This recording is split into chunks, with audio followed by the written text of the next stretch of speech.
Hi, and welcome to the second hour of Focal Point on AFR Talk. Brian Fisher is my name. Congenial, convivial, and amiable as always, as we pray, think, and act our way toward a recovered United States of America, reclaiming this nation that has been snatched from its rightful king.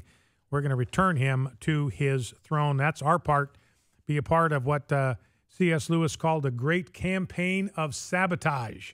The rightful king has landed. He has recruited us to participate in the counterinsurgency of all counterinsurgencies, dethrone the wrongful king, restore the rightful king to his throne. Heard the spot for the movie Alone Yet Not Alone. Just want to reiterate that. It opens June 13, so that is a week from Friday it opens. That's Father's Day weekend. This is a great movie for the whole family. We recommend it for ages 12 and up because there are some mature themes.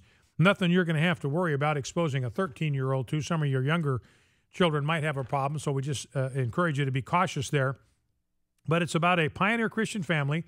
It's based on a true story. It's set in the 1700s about the challenges they faced and how God was there for them in the midst of all of these very severe trials. Very inspiring and uplifting story.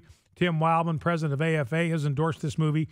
James Dobson, Family Talk, has endorsed it as well. Encourage you to think about taking that in with your family. Opens on Friday, June 13. Now let's talk a little bit about the Bo Bergdahl situation. Let's grab clip number one, if we can, Rob, because this ties in to what I described to you as on Monday as what I believe the narrative was that President Obama was trying to create with this Bo Bergdahl thing. I still believe that this was all about what Reagan did when he brought home the Iranian hostages in 1980. The day of his inauguration, remember, Jimmy Carter diddled around, couldn't get them out of there. Nothing happened. They're still 444 days. They're holed up in the Iranian embassy. On the day that Reagan was inaugurated, because the Iranians knew that Reagan wasn't going to fool around. He was a different breed of cat than Jimmy Carter. You could play Jimmy Carter for a fool. You weren't going to be able to do that with Ronald Reagan. They released him on the day of his inauguration. So he had gained peace through strength without having to lift a finger before he'd even taken the oath of office. They were released. And the euphoria that greeted the release of these hostages, the praise for Ronald Reagan, the parades, the celebrations, the welcome home events, the ribbons tied around the trees, the whole business. And Barack Obama knows he's in big trouble. Obamacare is blowing up in his face. It turns out that half of the people that signed up, we're finding out now there's something wrong with their applications. 4 million of the 8 million have significant data problems. Income figures don't match. Their Social Security numbers are wrong. I mean, there's a whole host of data problems with 4 million of the 8 million people that have signed up, and they haven't got these problems resolved. So Obamacare is a disaster. The VA is an absolute total disaster. The more we know about that thing, the worse it gets. And so this was an effort, I think, on the part of Barack Obama's part to do several things. One, he wants to empty Guantanamo Bay. We talked about that earlier. Even Marie Harf alluded to this yesterday when she said that these Taliban prisoners, this was little reported, but she said, look, they were going to be released anyway because President Obama is going to empty this place out. He's going to find some excuse to release these Guantanamo Bay prisoners. They're going to be transferred or they're going to be freed at some point, she said, in line with our commitment to close Guantanamo Bay. So NBC says the Obama administration's rationale for all of this may have simply been about starting the process of emptying Gitmo. And I think our last caller was exactly right about that. The Daily Mail over in the UK says exactly the same thing. The Obama administration passed up multiple opportunities to rescue Sergeant Bo Bergdahl because the president was dead set on finding a reason to begin emptying Guantanamo Bay, according to a Pentagon official. Remember, we talked about this on Tuesday, that we had intelligence. We knew where Bergdahl was repeatedly. We knew how many people were guarding him. We knew exactly what it would take to go in there and snatch him, and President Obama would not pull the trigger. Why?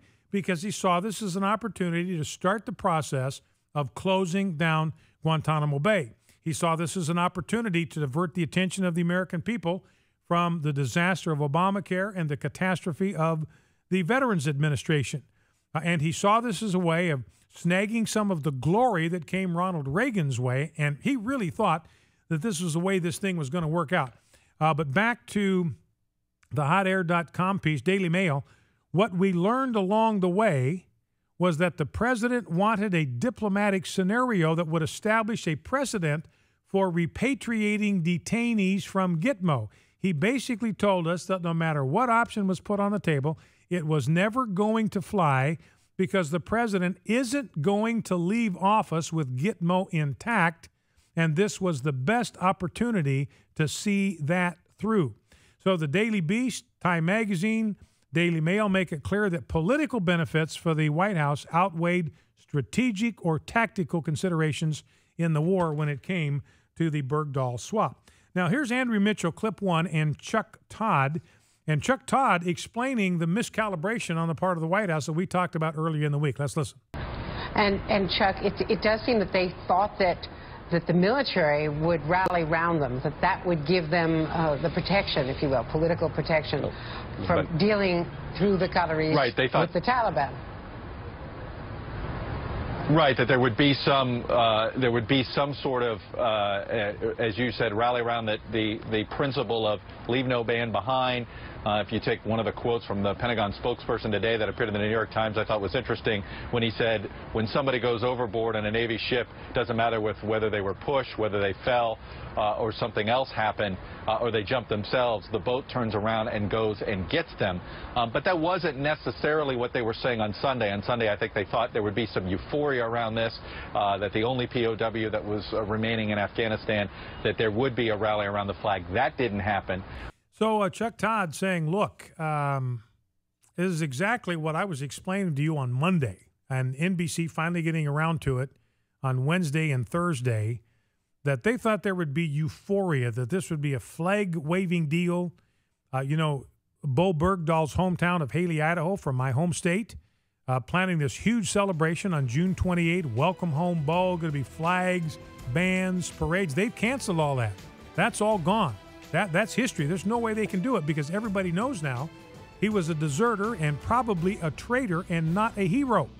So they realize there's just no way you can have some kind of welcome home parade because 6 people died trying to rescue this guy who was a deserter and a traitor. And so Chuck Todd says, look, the White House, they expected there would be euphoria. In other words, President Obama thought he could get away, that nobody would figure out that this was really about emptying Guantanamo Bay.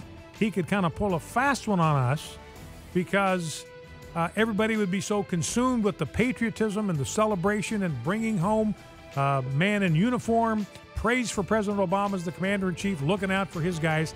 Did not happen, as Chuck Todd points out. Focal Point, AFR Talk.